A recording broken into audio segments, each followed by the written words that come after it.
बोलो सर्वशक्तिमान परमेश्वर, मैं आपके वचनों को सुनने के लिए तैयार हूं। अपने हाथों को उठाएंगे, आगे बोलेंगे परमेश्वर, जितनी अंधकार की शक्तियां मेरे अगले लेवल से मुझे रोकती, जितनी पाप की ताकत रोकती, सर्वशक्तिमान परमेश्वर, तेरी डिलीवरेंस की ताकत मुझ पे उतरे और मेरा अगला लेवल मेरे पास हो। बोलो हर अंधकार की शक्ति और उसकी ताकतें गिरा दी जाएं जो मेरे जीवन के खिलाफ हैं। रिलीज करो होली गोस्ट फायर को यीशु मसीह के नाम में ऊंची आवाज में। अपने हाथों को उठाओ, मेरे साथ एक मन हो जाओ। मैं आपके हाथों को आशीषित घोषित करता हूं। जो हाथ आज स्वर्ग तक उठे हैं, यीशु मसीह के नाम में खुदावंद आपके हाथों का फल आपको खाने के लिए देगा। आपको फाइनेंशियली वो ब्लेस करेगा, अपने किंगडम को बढ़ाने के लिए वो आपको बढ़ाएगा। आमीन। ऊंचा आशीष आपकी। मैंने कहा आमीन ऊंचा, अगर तो ये आशीष है आपकी। होली स्पिरिट कर अगर आमीन सीरियस वाला, विश्वास वाला, तो ये आशीष आपकी। आमीन। स्वागत है यीशु मसीह की हजूरी में। आप सेम वापस नहीं जा रहे, ऑलरेडी आप खुदावंद के इन्फ्लुएंस के नीचे हो। उसके एंजल्स आपको छू रहे हैं। जो व्यक्ति इस आवाज को सुन रहे हैं, मैंने कहा आप खुदावंद के इन्फ्लुएंस के नीचे हैं और अपनी टेस्टिमनी के साथ वापस जा रहे हैं। मैं फिर से आपको रिलीज करता हूं प्रार्थना करने के लिए। मैं आपको रिलीज करता हूं रोजे रखने के लिए। जिस शैतान ने आपको बांधा और प्रार्थना करने नहीं देता, रोजे रखने नहीं देता, मैंने कहा यीशु मसीह के नाम में रिलीज हो जाओ। मैं आपको रिलीज करता हूं यीशु मसीह के सामर्थ्य नाम में। आमीन। ऊंचा आशीष ऊंची। एक बार जोर से बोलो हालेलुया। जोर से बोलो हालेलुया। स्वागत है जीवित हजूरी में। बोलो अपने पड़ोसी को, बोलो तेरा स्वागत है जीवित परमेश्वर की जीवित हजूरी में। तू मुर्दा परमेश्वर के पास नहीं, तू जीवित परमेश्वर के पास आया है, जो तेरी प्रार्थनाओं को सुनता है, जो तुझे नाम लेके जानता है, जो तेरी प्रॉब्लम्स को जानता है। आमीन। स्वागत है उस हजूरी में। मैंने कहा स्वागत है उस जीवित परमेश्वर की हजूरी में। आपका वेलकम है उस परमेश्वर की हजूरी में। आमीन। बैठ जाओ अपने शरीर में। अपने हाथों को उठा, बोलो वचन सुनने के लिए मैं रेडी हूं। इसीलिए मैं यहां पे आया हूं, ताकि मैं खुदावंद को सुन सकूं। जिसने उसको सुना नहीं, वो कभी आजाद नहीं हुआ, ब्लेस नहीं हुआ। अगर हुआ भी तो उसकी ब्लेसिंग वापस चली गई। परमेश्वर मैं आपको सुनूं और फल लेके आ। उठाओ अपने हाथों को। अपनी हजूरी से छू ले मुझे, रूकी ममूरी से भर दे मुझे, रूकी ममूरी से भर दे मुझे। मुझे छू ले, छू ले, छू ले तू, मुझे छू ले, छू ले, छू ले तू। छू ले मुझे मेरा जीवन बदल, छू ले मुझे मेरा जीवन बदल। सारे गुनाह जाए दिल से निकल, सारे गुनाह जाए दिल से निकल। मुझको पिला दे तू जीवन का जल।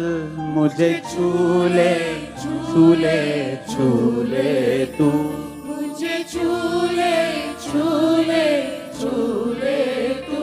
मुझे छू ले, छू ले, छू ले तू, मुझे छू ले, छू ले, छू ले तू।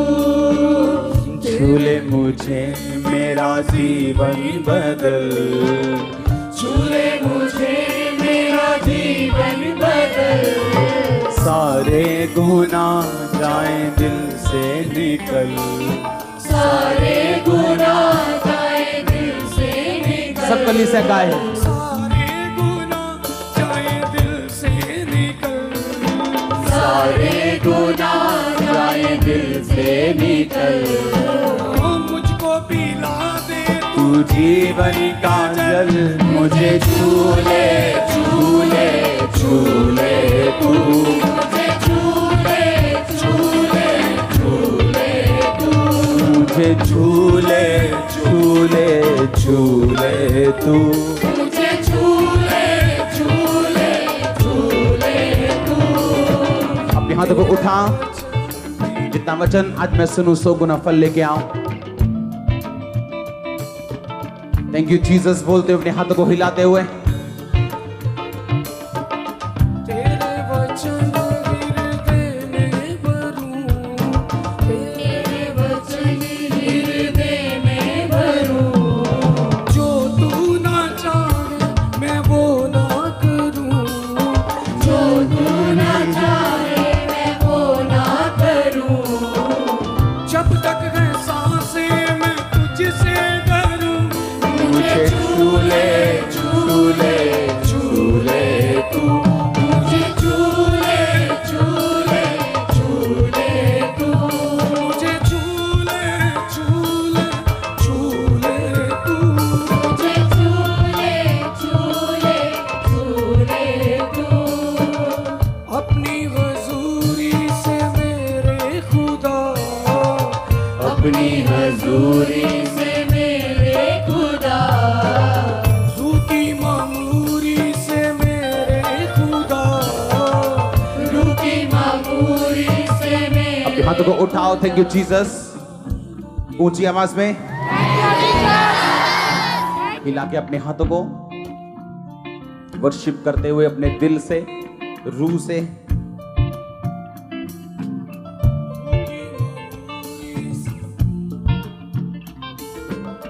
मुझको पिला दे तू जीवन का जल, मुझे झूले झूले झूले तू, मुझे झूले झूले झूले तू, मुझे झूले झूले झूले तू। मुझे झूले झूले झूले तू। ढूंढे तुझे ये निगाहें मेरी, ढूंढे तुझे निगाहें मेरी। बोलो थैंक यू जीसस। मैं तैयार हूं आपके वर्ड को एक्सेप्ट करने के लिए। प्रभु यीशु मसीह के सामर्थी नाम में हम मांगते हैं। तारीफ करो जोर से। हालेलुया। आप ब्लेस हो ऑलरेडी। आमीन। ऊंचा आशीष ऊंची। आपको अपनी डेस्टिनी के लिए क्या करना पड़ता है? काम करना पड़ता। आमीन। फिर से बोलो अपने पड़ोसी को, अपने आप कुछ भी नहीं होता। तुझे अपनी डेस्टिनी, अपनी मंजिल के लिए काम करना पड़ता है। आमीन। अगर सुलेमान अमीर था, आशीषित था, उसका रीजन मैंने आपको बताया। क्या रीजन था उसका? उसका दिल परमेश्वर के लिए क्या था? खुला हुआ। जोर से बोलो हालेलुया। उसका हार्ट क्या था परमेश्वर के लिए? खुला हुआ। और रास्ते में जब वो परमेश्वर के भवन में जा रहा था, 1000 होम बलि उसने चढ़ाए। उसी रात को परमेश्वर ने विजन दिया और बोला तुझे क्या चाहिए? उसने कहा तेरा दास जो छोटा सा लड़का है, जो अंदर बाहर आना जाना नहीं जानता, जो तेरी इतनी बड़ी प्रजा का न्याय कर सके, मुझे बुद्धि चाहिए। और बाइबल कहती है परमेश्वर ने उसी रात उसको बोला कि मैं तुझे बुद्धि भी दूंगा और मैं तुझे इतना पैसा भी दूंगा, ऐश्वर्य भी दूंगा, जो आज तक मैंने किसी राजे को ना तो दिया ना तो दूंगा। कुछ भी अपने आप नहीं होता। रूथ का परमेश्वर की ब्लड लाइन से जुड़ना, दाऊद की ग्रैंड मदर बनना, यह अपने आप नहीं हुआ था। यह उसका डिसीजन था कि मैं अपनी बूढ़ी सास को नहीं छोड़ूंगी, क्योंकि मुझे वापिस जाके यहोवा की आराधना करना नसीब नहीं होगा। हालेलुया। यह उसका क्या था? अपना एक डिसीजन, अपना एक फैसला, जिसने परमेश्वर के बीच में उसको जोड़ के रखा और यीशु मसीह की ब्लड लाइन में उसे जोड़ दिया। आज भी जब अब्राहम से लेके या आदम से लेके यीशु मसीह तक जब पीढ़ियों का वर्णन किया जाता है, कभी 42 पीढ़ियों का, कभी जब आप उसके माता के पिता की वर्णन को देखते हैं तो उसमें रूत का जिक्र है, रूत के हस्बैंड का जिक्र है। आमीन। मरियम आसमान से उतरी हुई फरिश्ती नहीं थी, बाइबल कहती है इसी धरती पे जीने वाली थी। और उसने कहा था, जब परमेश्वर ने उसको बोला था कि मैंने तुझे चुनता हूं एक लौते यीशु मसीह को पैदा करने के लिए और तू गर्भवती होगी, तो बाइबल कहती है उसने कहा था परमेश्वर ने अपनी दासी की दीनता के ऊपर क्या की है, दृष्टि की। हालेलुया। अपने पड़ोसी को बोलो अपने आप कुछ नहीं होता। आज लोगों के पास बहाने हैं, हाँ है कि नहीं? कोई गरीब है इसलिए अपनी गरीबी में ब्लू फिल्में देख रहे हैं क्योंकि उसे निराशा है, मैं अमीर क्यों नहीं हूं, मैं ऑस्ट्रेलियन क्यों नहीं हूं, मैं कनेडियन क्यों नहीं हूं, मेरा वीजा क्यों नहीं लगा। बाइबल कहती है जब यीशु मसीह पैदा हुए तो इजराइल की व्यवस्था के अनुसार उन्होंने अपने पहलौठे बच्चे को छुड़ाने के लिए एक जानवर लेके जाना था। और उनके पास अगर पैसा ना हो तो परमेश्वर ने कहा था तुम बड़ा जानवर मत लेके जाना, तुम कबूतर को ले जाना और उसके बदले अपने पहलौठों को छुड़ाना। और बाइबल कहती है मरियम और उसका हस्बैंड जो थे वो कबूतरों का जोड़ा लेके गए थे, उनके पास इतना पैसा भी नहीं था। पैसा ना होने के बावजूद भी परमेश्वर के साथ वो फेथफुल थे, वफादार थे और परमेश्वर ने इतने बड़े काम के लिए उन्हें चुना। हालेलुया। अगर आप अपनी लाइफ में इंतजार करोगे कि परमेश्वर पहले गवाही दे तो मैं पवित्रताई में चलूं या मैं नशा छोड़ दूं या मैं गलत काम करना छोड़ दूं, तो आप कहीं और बैठे हो, आप परमेश्वर के राज्य में नहीं हो। उन्होंने पहले डिसीजन लिया। परमेश्वर ने नहीं कहा रूथ अगर तू डिसीजन ले तो मैं तेरे आने वाले टाइम में तुझे एक अच्छा पति दूंगा, तेरे दुखों को दूर कर दूंगा। परमेश्वर ने कुछ नहीं कहा, बाय फेथ वो चली। इसलिए पौलुस ने कहा बिना विश्वास के उसे प्रसन्न करना अनहोना है। आपकी लाइफ में ऐसा काम हो सकता है, आपको जब सामने कुछ भी नजर ना आए तो भी आप डिसीजन लेते हो कि नहीं मैं परमेश्वर के साथ खड़ी हूं, मैं प्रभु के साथ खड़ा हूं, आगे क्या है मुझे मालूम नहीं, लेकिन वो चंगा करे ना करे वो मेरा परमेश्वर है और होगा, छुड़ाए ना छुड़ाए वो मेरा परमेश्वर है और होगा, आशीषित करे ना करे, आमीन। तो परमेश्वर ने क्या कहा? परमेश्वर ने किसी को भी बिना गवाही के नहीं रहने दिया। मरियम को नहीं रहने दिया, रूथ को नहीं रहने दिया, किसी को भी रहने नहीं दिया। बाइबल कहती है जो मरियम की रिश्तेदार थी अलीशिबा, लिखा अपने बुढ़ापे तक बांझ रही। इसलिए नहीं कि वो पापी थे, बाइबल कहती परमेश्वर की आज्ञाओं और विधियों पर वो निर्दोष चलने वाले थे। जब उसकी बारी आई चिट्ठी डलती थी, लॉटरी डलती थी, लॉटरी 10 बंदों में। आज कौन परमेश्वर के भवन में अंदर जाके रीति रिवाज पूरा करेगा? लॉटरी लगती थी। उस दिन लॉटरी जो लगी वो अलीशिबा के हस्बैंड की थी। वो कह सकता था कि मुझे क्या फायदा हुआ निर्दोष चलने का, क्योंकि अभी तक मेरे पास एक बेबी नहीं। आज का विश्वासी होता तो वहां लॉटरी के टाइम वहां होता भी ना, पता लगे चक्कर के थे और बियर पी के बैठे साइड देखे थे। आज दुखी सिगा हो क्योंकि किसी ने ताना मार देता कि तेरे होया तो है नहीं कुछ, तू प्रेयर भी करता है, बाइबल भी पढ़े, तेरे होया तो है नहीं कुछ, इस करके निराश सिगा बियर पी के साइड से बैठा आज। पर बाइबल कहती है वो अभी भी परमेश्वर के घर में सेवा करने के लिए मौजूद था। हालेलुया। कुछ भी अपने आप आपको वर्कआउट करना पड़ता है, आपको काम करना पड़ता है अपनी डेस्टिनी के लिए। इस बाइबल जो मेरे हाथ में पकड़ी, इसके पीछे प्रेयर पॉइंट्स लिखे हुए हैं। जिन प्रेयर पॉइंट्स में प्रार्थना करता हूं और अगर आप उन्हें पढ़ लें, आप 7 बार दंडवत करोगे प्रभु को, एक एक लाइन पूरी हो रही जो मैंने लिखी यहां पे, एक एक लाइन। और कम से कम 75 प्रेयर पॉइंट होंगे, 75 विषय होंगे। 75 में भी एक एक लाइन में 2-2 विषय हैं। हालेलुया। आपके लिए प्रार्थना इसमें है, आपकी गाड़ियों के लिए इसमें है, आपके फाइनेंस के लिए इसमें है, एवरीथिंग इसमें है। हालेलुया। क्योंकि मैं जानता हूं अपने आप कुछ नहीं होगा, मुझे वर्कआउट करना पड़ेगा, मुझे काम करना पड़ेगा अगर मैं चाहता हूं मैं रिजल्ट लेके आऊं। प्रभु के साथ कैसा कैसा कैसा रिश्ता आपका होना चाहिए, बाइबल क्या कहती है? आपको एक बात बताऊं, बाइबल के सारे वचन हर बंदे के लिए नहीं। एक कलीसिया ने जब पौलुस के मिशनरी काम में उसकी सहायता की, पौलुस कहता अब मेरा परमेश्वर तुम्हारी हर घटी को मसीह यीशु में क्या करेगा। किसको बोला? किसको बोला? उस कलीसिया को बोला कि दारू पीने वाली कलीसिया को बोला, कि नशा करने वाली कलीसिया को, कि सेवकों की निंदा चुगली करने वाली कलीसिया को? किसको बोला उसने?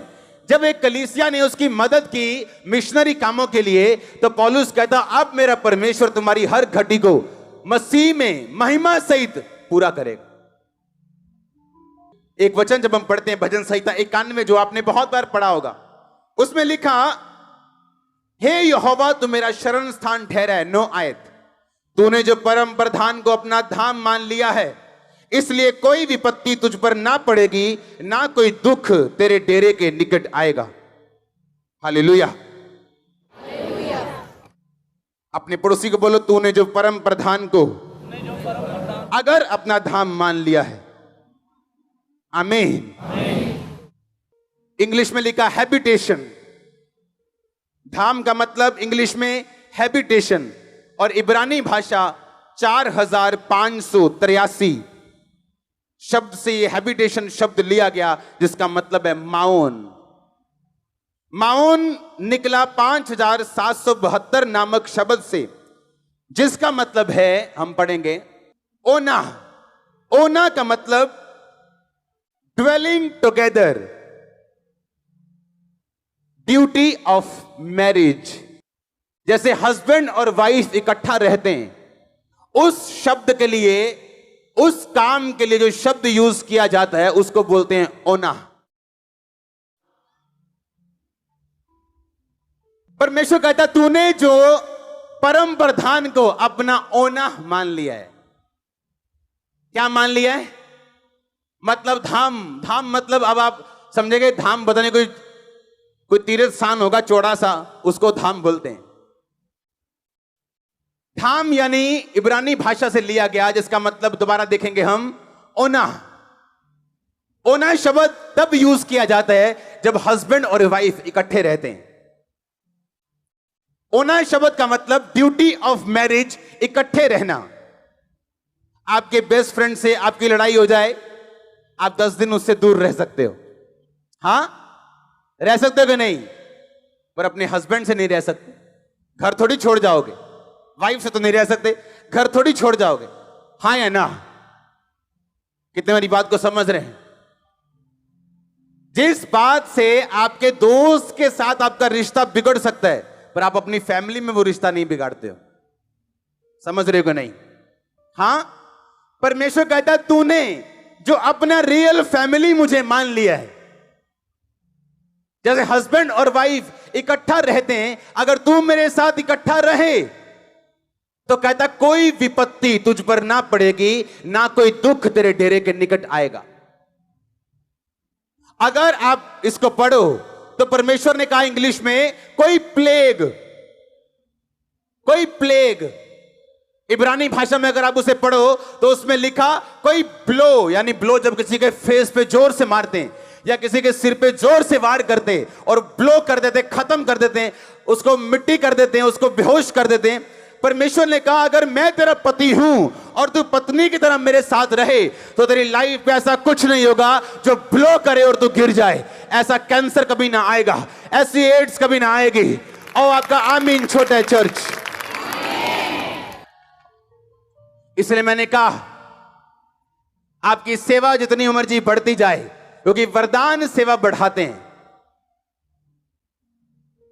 वो एक करप्ट आदमी के पास भी हो सकते हैं वरदान, और एक अच्छे आदमी के पास भी हो सकते हैं, पर जो चीज आपको लंबा रखती है, लॉन्ग लाइफ देती है, वो है ओना, यानी प्रभु को अपना धाम बनाना, उसके साथ जुड़ना। जैसे एक हस्बैंड और वाइफ होते हैं, परमेश्वर ने वो शब्द यूज किया ओना, ड्यूटी ऑफ मैरिज। यानी अगर तूने परमेश्वर को अपना पिता, अपना पति, अपना धाम मान लिया है तो कोई ब्लो तुझ पे ना आएगा, कोई विपत्ति तुझ पे ना पड़ेगी, ना कोई दुख तेरे डेरे के निकट आएगा। हालेलुया। आप जानते परमेश्वर ने क्या कहा बाइबल में? जो कलीसिया है उसे किसी बाहरी वातावरण से डरने की जरूरत नहीं, किसी सरकार से डरने की जरूरत नहीं, उसे किसी शैतान से डरने की जरूरत नहीं। आप जानते हैं क्यों? बाइबल कहती है अपनी समझ का अगर तू सहारा ना ले, अगर तू यहोवा को याद करके सब काम करे, तो तू मनुष्य और परमेश्वर दोनों का अनुग्रह पाएगा। सुनो, मैं नहीं जानता कौन क्या है, क्रिश्चियंस लोगों के ऊपर इंडियन गवर्नमेंट बड़ा फजल करेगी यीशु मसीह के नाम में। आप देखना, आप देखना, ओपनली कुछ ना हो लेकिन खुदाबंद करवाएगा। उसने कहा तुम मनुष्य और परमेश्वर दोनों का अनुग्रह पाएगा जब आप प्रोवर्ब्स नीति वचन 3 उसकी 1 से लेके आगे पढ़ते हैं। लेकिन अगर आपको काम करना नहीं आता, एक मिस्त्री जब काम शुरू करता है दिहाड़ी से, लेबर से 200 रुपए लेबर लेता है, और अगर बुद्धिमान हो तो साथ साथ में वो मिस्त्री का काम भी देखता रहता है, कितना एटल आई है ने सूत कितना कीता, हाँ लंबाई चौड़ाई किवें कीती, काम किवें कीता, और धीरे धीरे वही लेबर क्या बन जाता है, मिस्त्री बन जाता है। अगर वही मिस्त्री, फिर मिस्त्री का ध्यान ये नहीं होता कि मैं मिस्त्री बन गया हूं, फिर वो ठेकेदार की तरफ देखता है, कितने पैसे लए ने, किवें लए ने, कितना लए ने, की हिसाब किताब लाया। फिर जब वो बुद्धिमान मिस्त्री ठेकेदार बनता है, आमीन, फिर वो ठेकेदार बन के भी खुश नहीं, फिर वो आगे देखता है बड़े बड़े कॉन्ट्रैक्टर्स ये कैसे काम करते हैं, जीएसटी नंबर लेते हैं, आगे काम करते हैं। लेकिन जो बुद्धू लेबर है वो लेबर का लेबर रहता सारी उम्र। आप समझ रहे कि नहीं? हाँ, उसी तरह एक क्रिश्चियन है तो क्रिश्चियन आता चर्च है, आमीन भी बोलते हैं, प्रेयर भी करता है, लेकिन उससे ये नहीं पता बाइबल में लिखा क्या है।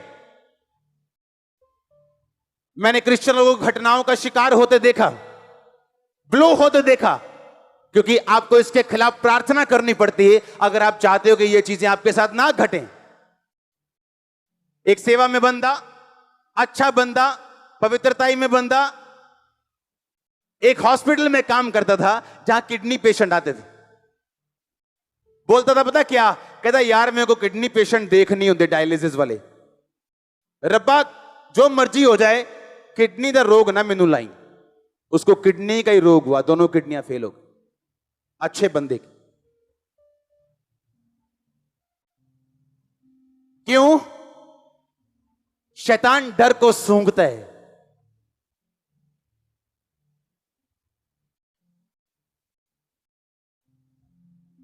यूथ लोग के बारे आगे बोलते हैं, ओ पापा जी प्रेयर करो, मेरा रिश्ता टूट गया फलानी के साथ, मेरा रिश्ता टूट गया फलाने के साथ। ये तो अच्छी बात हो गई, द बेस्ट इज कमिंग। ओना, ओना शब्द तब यूज किया जाता है जब हस्बैंड और वाइफ इकट्ठे रहते हैं। ओना शब्द का मतलब ड्यूटी ऑफ मैरिज, इकट्ठे रहना। आपके बेस्ट फ्रेंड से आपकी लड़ाई हो जाए, आप 10 दिन उससे दूर रह सकते हो, हां रह सकते हो कि नहीं, पर अपने हस्बैंड से नहीं रह सकते। घर थोड़ी छोड़ जाओगे, वाइफ से तो नहीं रह सकते, घर थोड़ी छोड़ जाओगे, हां या ना? कितने मेरी बात को समझ रहे हैं? जिस बात से आपके दोस्त के साथ आपका रिश्ता बिगड़ सकता है, पर आप अपनी फैमिली में वो रिश्ता नहीं बिगाड़ते हो। समझ रहे हो कि नहीं? हां, परमेश्वर कहता है तूने जो अपना रियल फैमिली मुझे मान लिया है, जैसे हस्बैंड और वाइफ इकट्ठा रहते हैं, अगर तू मेरे साथ इकट्ठा रहे तो कहता कोई विपत्ति तुझ पर ना पड़ेगी, ना कोई दुख तेरे डेरे के निकट आएगा। अगर आप इसको पढ़ो तो परमेश्वर ने कहा इंग्लिश में कोई प्लेग, कोई प्लेग, इब्रानी भाषा में अगर आप उसे पढ़ो तो उसमें लिखा कोई ब्लो, यानी ब्लो जब किसी के फेस पे जोर से मारते हैं या किसी के सिर पे जोर से वार करते और ब्लो कर देते, खत्म कर देते हैं, उसको मिट्टी कर देते हैं, उसको बेहोश कर देते हैं। परमेश्वर ने कहा अगर मैं तेरा पति हूं और तू पत्नी की तरह मेरे साथ रहे तो तेरी लाइफ पे ऐसा कुछ नहीं होगा जो ब्लो करे और तू गिर जाए। ऐसा कैंसर कभी ना आएगा, ऐसी एड्स कभी ना आएगी। और आपका आमीन छोटा चर्च। इसलिए मैंने कहा आपकी सेवा जितनी मर्जी बढ़ती जाए, क्योंकि वरदान सेवा बढ़ाते हैं। वो एक करप्ट आदमी के पास भी हो सकते हैं वरदान, और एक अच्छे आदमी के पास भी हो सकते हैं, पर जो चीज आपको लंबा रखती है, लॉन्ग लाइफ देती है, वो है ओना, यानी प्रभु को अपना धाम बनाना, उसके साथ जुड़ना। जैसे एक हस्बैंड और वाइफ होते हैं, परमेश्वर ने वो शब्द यूज किया ओना, ब्यूटी ऑफ मैरिज, यानी अगर तूने परमेश्वर को अपना पिता, अपना पति, अपना धाम मान लिया है, तो कोई ब्लो तुझ पे ना आएगा, कोई विपत्ति तुझ पे ना पड़ेगी, ना कोई दुख तेरे डेरे के निकट आएगा। हालेलुया। आप जानते परमेश्वर ने क्या कहा बाइबल में? जो कलीसिया है उसे किसी बाहरी वातावरण से डरने की जरूरत नहीं, किसी सरकार से डरने की जरूरत नहीं, उसे किसी शैतान से डरने की जरूरत नहीं। आप जानते हैं क्यों? बाइबल कहती है अपनी समझ का अगर तू सहारा ना ले, अगर तू यहोवा को याद करके सब काम करे, तो तू मनुष्य और परमेश्वर दोनों का अनुग्रह पाएगा। सुनो, मैं नहीं जानता कौन है क्या है, क्रिश्चियंस लोगों के ऊपर इंडियन गवर्नमेंट बड़ा फजल करेगी यीशु मसीह के नाम में। आप देखना, आप देखना, ओपनली कुछ ना हो, लेकिन खुदाबंद करवाएगा। उसने कहा तुम मनुष्य और परमेश्वर दोनों का अनुग्रह पाएगा जब आप प्रोवर्ब्स नीति वचन 3 उसकी 1 से लेके आगे पढ़ते हैं। लेकिन अगर आपको काम करना नहीं आता, एक मिस्त्री जब काम शुरू करता है दिहाड़ी से, लेबर से 200 रुपए लेबर लेता है, और अगर बुद्धिमान हो तो साथ साथ में वो मिस्त्री का काम भी देखता रहता है, कितना एटल आई है ने, सूत कितना कीता, हाँ लंबाई चौड़ाई किवें कीती, काम किवें कीता, और धीरे धीरे वही लेबर क्या बन जाता है? मिस्त्री बन जाता है। अगर वही मिस्त्री, फिर मिस्त्री का ध्यान ये नहीं होता कि मैं मिस्त्री बन गया हूं, फिर वो ठेकेदार की तरफ देखता है, कितने पैसे लए ने, किवें लए ने, कितना लए ने, की हिसाब किताब लाया। फिर जब वो बुद्धिमान मिस्त्री ठेकेदार बनता है, आमीन, फिर वो ठेकेदार बन के भी खुश नहीं, फिर वो आगे देखता है बड़े बड़े कॉन्ट्रैक्टर्स ये कैसे काम करते हैं, जीएसटी नंबर लेते हैं, आगे काम करते हैं। लेकिन जो बुद्धू लेबर है वो लेबर का लेबर रहता सारी उम्र। आप समझ रहे कि नहीं? हाँ, उसी तरह एक क्रिश्चियन है तो क्रिश्चियन आता चर्च है, आमीन भी बोलते हैं, प्रेयर भी करता है, लेकिन उसे ये नहीं पता बाइबल में लिखा क्या है। मैंने क्रिश्चियन लोगों को घटनाओं का शिकार होते देखा, ब्लो होते देखा, क्योंकि आपको इसके खिलाफ प्रार्थना करनी पड़ती है अगर आप चाहते हो कि ये चीजें आपके साथ ना घटें। एक सेवा में बंदा, अच्छा बंदा, पवित्रताई में बंदा, एक हॉस्पिटल में काम करता था जहां किडनी पेशेंट आते थे। बोलता था पता क्या, कहता यार मेरे को किडनी पेशेंट देखनी होते डायलिसिस वाले, रब्बा जो मर्जी हो जाए किडनी का रोग ना मेनू लाई। उसको किडनी का ही रोग हुआ, दोनों किडनियां फेल हो गई, अच्छे बंदे की। क्यों? शैतान डर को सूंघता है।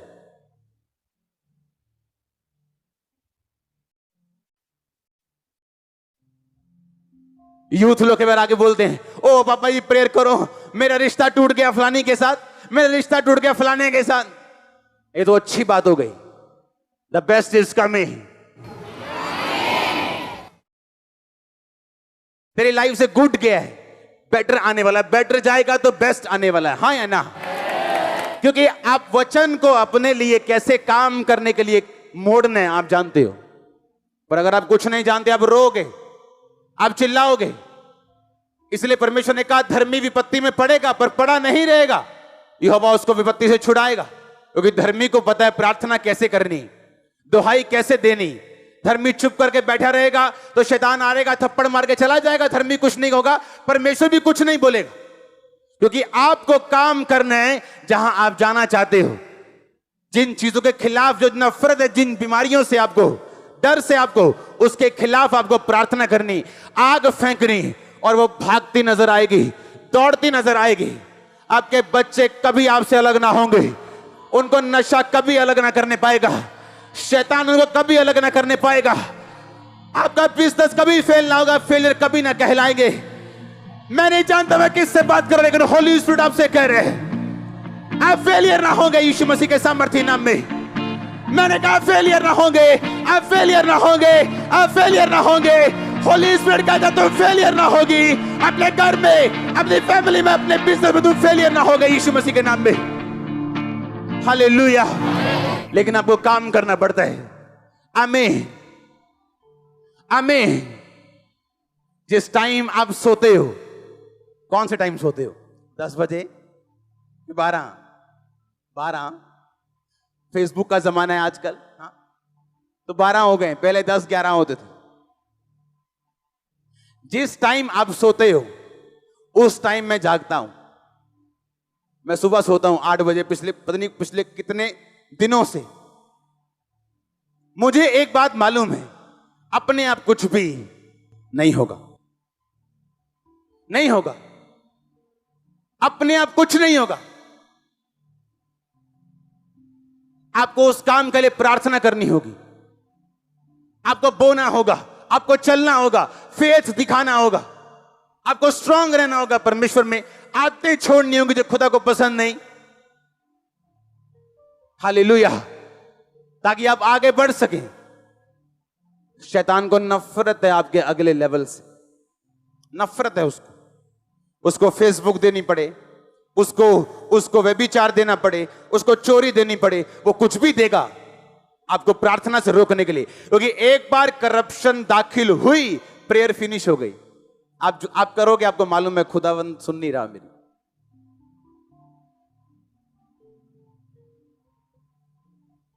क्योंकि बाबा थोड़ी उधर व्यभिचार करके बाबा जी को बोतल दे दोगे, बाबा जी खुश, तुम भी खुश।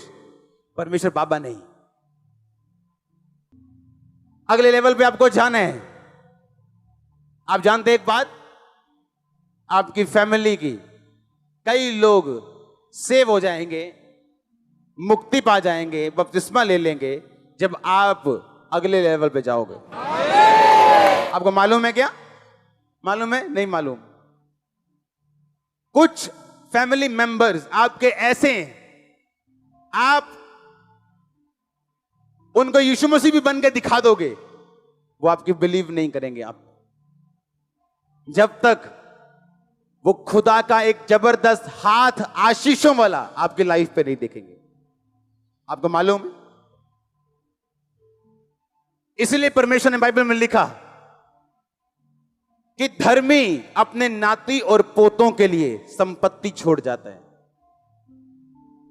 धन और घर पुरखाओं के भाग से और बुद्धिमती पत्नी यहोवा की ओर से मिलती। हर ब्लेसिंग बाइबल में से, हर ब्लेसिंग खुदा की ओर से। और जब आपका कुछ परिवार के मेंबर, जब आपके लाइफ पे नॉन कंपेरेबल ऐसी ब्लेसिंग जो किसी की लाइफ पे नहीं है, उनके आसपास जब देखते, आपके खुदा पे यकीन करते। आपकी बातें नहीं सुनते वो, आप चाहे लाख पवित्रताई में, वो आपको नहीं सुनते। आप कुछ भी कर लो, आपके नहीं सुनते। पर जब आपकी लाइफ में ब्लेसिंग एंटर करती, हर कोई सलाम ठोकता है। हाँ या ना? आप ब्लेसिंग के हकदार हो और यीशु मसीह के नाम में ब्लेस्ड हो। और आमीन। जितना ऊंचा आशीष उतनी ऊंची।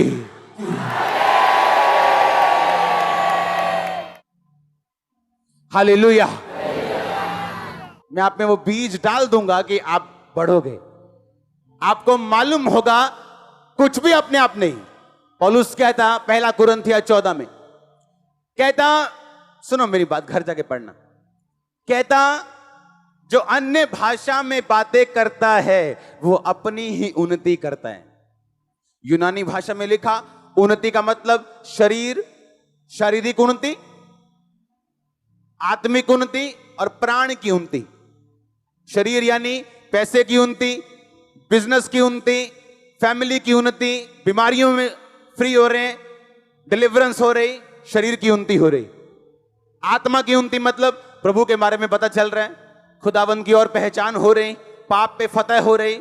प्राण की उन्नति, प्राण सोल की उन्नति का मतलब ये है आपकी लाइफ की इमोशनल हीलिंग प्रभु आपको दे रहे हैं।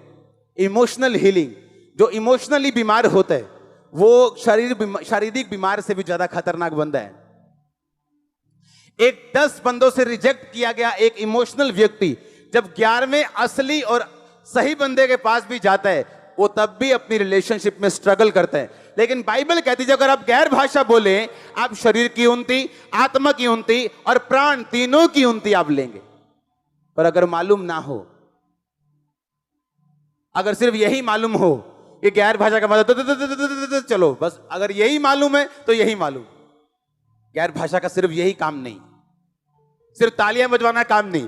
तालियां बजना तो एक उसका सिम्टम है, उसका एक लक्षण है। सामर्थ्य आप पे आती, कहता उन्नति होगी तेरी, किसकी? शरीर की। बीमारियां जाएंगी। आज मैंने एंजल को शाम को जब मैं प्रेयर कर रहा था, ब्लड साफ करते देखा आप लोगों का। ब्लड, आपका ब्लड साफ करते देखा मैंने। आप जाएंगे जब रिपोर्ट्स करवाने, आपका ब्लड बच्चों की तरह प्योर आने वाला है। और ये आमीन ऊंचा और आशीष ऊंची है। हालेलुया। आप समझ रहे कि नहीं? शरीर की उन्नति और किसकी उन्नति? आत्मा की। आपको बाइबल समझ नहीं आती थी, आप पढ़ते हो लेकिन समझ नहीं आती। लेकिन जैसे जैसे आप आत्मा में बढ़ते हो, आपको बाइबल समझ आती है। लेकिन जो गैर भाषा बोलेगा वो शरीर की उन्नति लेगा, आत्मा की उन्नति लेगा और प्राण की उन्नति लेगा। जब प्राण की उन्नति होती, आपकी फैमिली में, आपके क्लोज में, आपके दूर में जो रिलेशनशिप्स हैं आपकी, वो स्ट्रांग होती। मन मुटाव नहीं होता फिर फैमिली में। पता है ये राइट है, करना है, हस्बैंड को भी वाइफ को भी। पर जहां आत्मा की गैर भाषा नहीं है, वचन की नॉलेज नहीं है, वहां पे लड़ाइयां होंगी। हस्बैंड बोलेगा ये लड़ती है, वाइफ बोलेगी ये पीते हैं। लेकिन अगर ये बात आपको मालूम नहीं कि गैर भाषा बोलने से क्या हो सकता है, तो ये आपकी गलती है। और पौलुस ने नहीं कहा कि खुदा से मांगो और वो तुम्हें आत्मा की भरपूरी देगा। कहता पवित्र आत्मा से तुम भरपूर होते जाओ।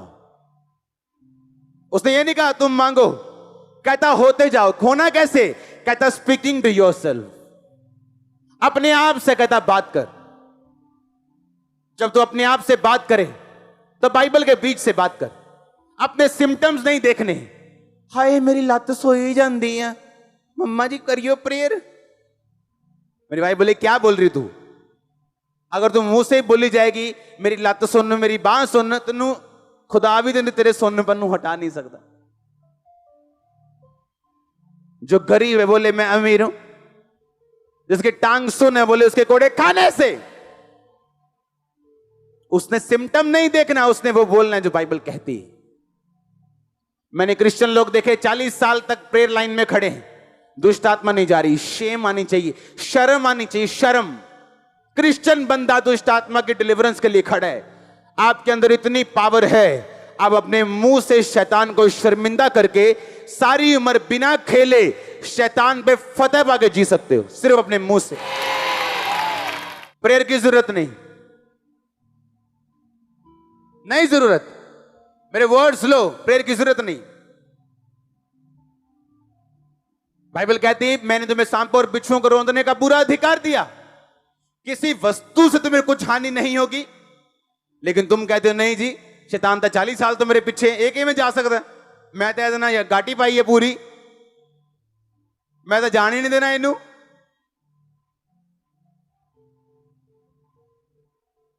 नहीं जी 40 साल तो मेरे नाम में जादू की तई कहे ने। अगर आप अपने मुंह से बोलोगे आपके अंदर शैतान है, तो परमेश्वर इसे निकाल नहीं पाएगा। आपके अंदर कौन है? किसकी बेटियां हो, किसके बेटे हो, तो अंदर कौन है? अगर जिस कुर्सी पे शैतान बैठा है, परमेश्वर कैसे बैठ सकता है? अगर आपने खुदावंद को कबूल कर लिया, तो आप किसके बेटे बेटियां हो? तो यीशु मसीह का बेटा और बेटी, उसके अंदर कौन होगा? शैतान। शैतान होगा। या तो आप फिर बेटे बेटियां नहीं हो। अगर बपतिस्मा ले लिया तो हो, तो अगर वो नहीं उठा, जबरदस्ती उठा दो उसको। और कभी ना बोलो मेरे अंदर शैतान है। क्योंकि आपको खुद काम करना है। आप पहले बोलो मसीह में आने से पहले मेरे अंदर शैतान नहीं है, वो कभी नहीं जाएगा। पर अब आप में पावर है, आपके मुंह में ताकत है।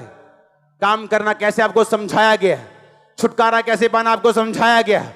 यीशु मसीह ने क्रूस से बोला सब कुछ पूरा हुआ, होगा नहीं, हुआ। तेरी मुक्ति का काम हो गया, छुटकारे का काम हो गया, चंगाई का काम हो गया, बरकत का काम हो गया, सब कुछ पूरा हुआ। अब तू स्वीकार करेगा, पूरे हुए कामों पे विश्वास करेगा, तू पाएगा। पौलुस ने कहा मैं ये चाहता हूं तुम भविष्यवाणी करो। हर बंदा प्रोफेट नहीं है। आप अपने लिए प्रोफेसी कर सकते हो सुबह उठ के, मैं आशीषित हूं, आगे बढ़ने जा रहा हूं, अगले लेवल पे जा रहा हूं, मेरी गवाहियां लोग सुनने के लिए आएंगे। और साथ साथ अपनी लाइफ में प्रार्थना, पवित्रता, बाइबल और रोजों को रखना और डिक्लेयर करना। देखो कहां जिंदगी जाती है आपकी। पर आप ऊपर देख रहे हो, ऊपर वाला नीचे देख रहे हैं। आप ऊपर देख रहे हो, कब आएगा ऊपर से कुछ कबूतर की तरह उड़ता हुआ, और खुदा देख रहा, तू कब जानेगा कि सब कुछ पूरा हुआ। आपको प्रोफेसी में बढ़ना है, उसका अलग सीक्रेट है। हीलिंग में बढ़ना है, उसका अलग सीक्रेट है। और हर सीक्रेट वर्ड ऑफ गॉड के अंदर है। हर सीक्रेट वर्ड ऑफ गॉड के अंदर है। कहता मेरे साथ कैसा रहना, धाम की तरह। धाम मतलब क्या? ओना। ओना मतलब क्या? हस्बैंड और वाइफ की तरह। हालेलुया। ऐसा रिलेशनशिप परमेश्वर कहता मेरे साथ रखना। पत्रियों में लिखा, पिता का धन्यवाद हो जिसने तुम्हें मसीह यीशु की सहभागिता में बुलाया।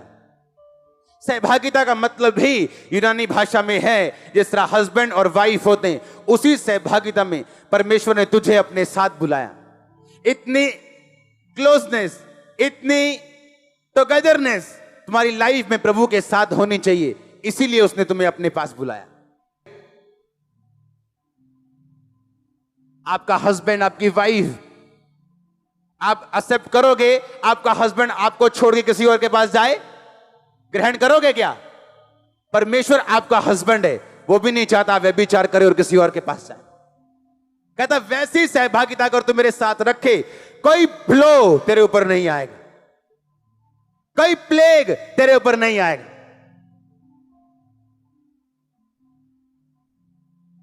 लड़ो और जीतो,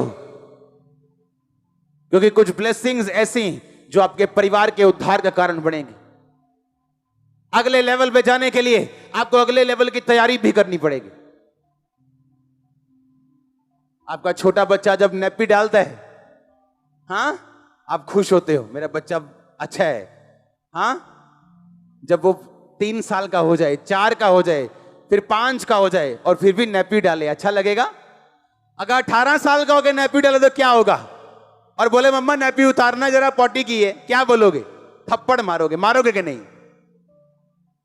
आप 18 साल के हो गए हो आत्मा में, पर अभी भी नैपी लगा है पीछे।